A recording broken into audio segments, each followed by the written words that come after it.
Assalamualaikum.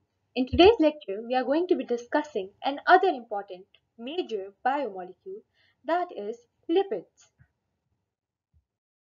सबसे पहले हम लिपिड्स का इंट्रोडक्शन डिस्कस कर लेते हैं. लिपिड्स होते क्या हैं, उनके कॉन्स्टिट्यूएंट्स क्या हैं. Lipids are heterogeneous group of compounds which are insoluble in water but soluble in organic solvents. Water के अंदर insoluble है लेकिन organic solvents के अंदर soluble होते हैं और ये एक heterogeneous group of compounds है. They contain carbon, hydrogen and oxygen. तीन components इनके क्या है? कार्बन है, हाइड्रोजन है और ऑक्सीजन है. Carbon and hydrogen are greater in quantity as compared to oxygen. Carbon और हाइड्रोजन की अमाउंट जो होती है वो ऑक्सीजन के मुकाबले में बहुत ज्यादा होती है. इसी वजह से they are greater source of energy as compared to the carbohydrates. ये कार्बोहाइड्रेट से double amount of energy provide करते हैं. Hence they are greater source of energy as compared to the carbohydrates. अब हम लिपिड्स की एक टाइप डिस्कस कर लेते हैं which is ethyl glycerol. They are basically esters of fatty acids and glycerol. Fatty acids के और ग्लाइसरोल के एस्टर्स होते हैं. अब एस्टर्स क्या होते हैं? Esters are formed by reaction of acid and alcohol and water is released. जब एक एसिड और अल्कोहल आपस में रिएक्ट करेंगे तो वाटर रिलीज होता है. इस रिएक्शन से हमारे पास एस्टर्स फॉर्म होते हैं और इस रिएक्शन को जिससे एस्टर्स फॉर्म होते हैं उसको कहते हैं esterification. Glycerol it is a trihydroxy alcohol. अब हम बारी बारी फैटी एसिड्स और ग्लाइसरोल को डिस्कस कर लेते हैं. ग्लाइसरोल ट्राईहाइड्रोक्सी अल्कोहल है. 3 कार्बन होंगे, हर कार्बन के साथ एक अलग हाइड्रोक्सिल ग्रुप अटैच्ड होगा.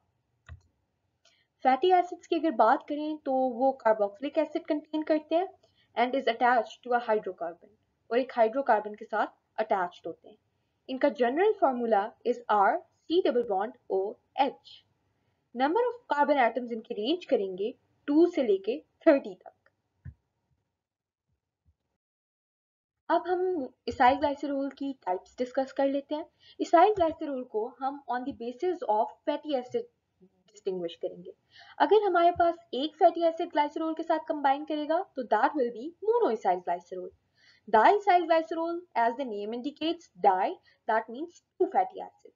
2 फैटी एसिड्स एक ग्लाइसरोल के साथ कंबाइन करेंगे that will form diacyl glycerol. And triacyl glycerol will be formed when 3 fatty acids combine with a glycerol. अब ट्राइसाइल ग्लाइसरोल जो है वो न्यूट्रल लिपिड्स होते हैं. न्यूट्रल लिपिड्स क्यों होते हैं? इसलिए होते हैं कि जो तीनों हाइड्रोक्सिल ग्रुप होते हैं ना ग्लाइसरोल वाले, वो हमारे पास न्यूट्रलाइज हो जाते हैं. कैसे न्यूट्रलाइज होते हैं कि फैटी एसिड्स उनके साथ रिएक्ट करते हैं और वो वाटर की फॉर्म में रिलीज होते जाते हैं. तो उनके ऊपर जो चार्ज होता है, OH के ऊपर जो चार्ज होता है वो नहीं रहता और ये molecule as a whole neutral हो जाता है. अब इसाइल ग्लाइसरोल का मैं आपको फॉर्मूला दिखा देती हूँ ताकि आपको समझ आ जाए. ये हमारे पास ग्लाइसरोल है, ये इसाइल ग्लाइसरोल है बेसिकली. क्योंकि हमारे पास इसके अंदर 3 कार्बन हैं तो ये कौन सी वाली होगी और 3 फैटी एसिड ग्रुप्स हैं तो this will be triacyl glycerol. अब ग्लाइसरोल का जो OH है, मैंने आपको कहा कि इसको हम न्यूट्रल लिपिड्स कहते हैं, तो यहाँ पे the OH is no more there. तीनों OH are not present. Henceforth, these are the neutral lipids. ये ग्लाइसरोल वाला पार्ट है, ये फैटी एसिड वाला पार्ट है, इन दोनों के दरमियान COC बॉन्ड बन रहा है. This is the ester linkage. Type of lipids is phospholipids. Phospholipids नाम से हमें पता चल रहा है कि कुछ फॉस्फेट रिलेटेड चीज यहाँ पे इन्वॉल्व है. They are derived from phosphatidic acid. Phosphatidic acid से derive होते हैं. Phospholipid forms when phosphatidic acid combines with. Phospholipid कब form करेगा? जब phosphatidic acid combine करेगा किसके साथ? Number 1 choline, a nitrogenous base. एक nitrogenous base जिसका नाम choline है, जब phosphatidic acid उसके साथ combine करेगा तो phospholipids बनेंगे. फिर ethanolamine, which is an amino acid. जब फॉस्फोटेडिक एसिड इथेनोलामाइन जो कि एक अमीनो एसिड है उसके साथ कंबाइन करेगा तब भी फॉस्फोलिपिड्स बनेंगे. Number 3 is inositol, which is an amino acid. If phosphatidic acid combines with inositol, an amino alcohol, तब भी हमारे पास फॉस्फोलिपिड्स बनेंगे. Then there's serine.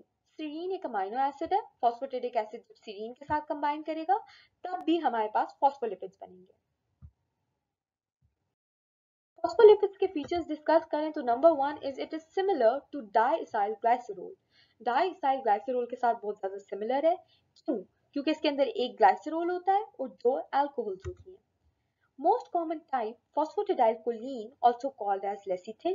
इसकी सबसे ज्यादा कॉमन टाइप क्या होगी? लेसिथिन होगी या फॉस्फेटिडाइलकोलिन। फॉस्फेटिडाइलकोलिन में क्या होगा हमारे पास? एक तो फॉस्फेटिडिक एसिड होगा और कोलिन होगी जो कि हमारे पास एक नाइट्रोजनस बेस है।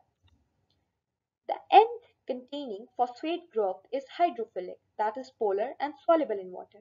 वो end जिसके अंदर phosphate group होगा वो हमारे पास head होगा और वो hydrophilic है यानी कि water attracting है। जब water attracting होगा तो वो water के अंदर soluble भी होगा and that means it is a polar end।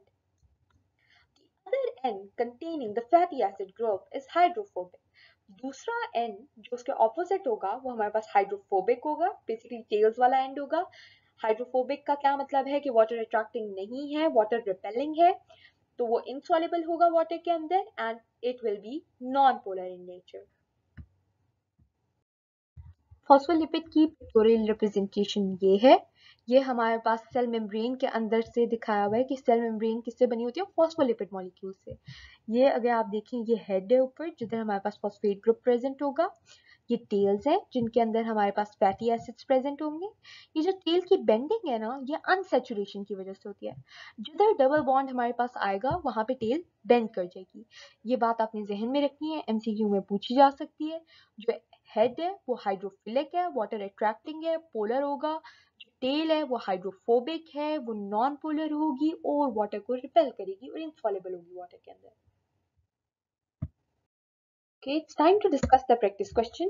Practice question की statement हमारे पास है Which of the following lipids are important part of the lipid bilayer?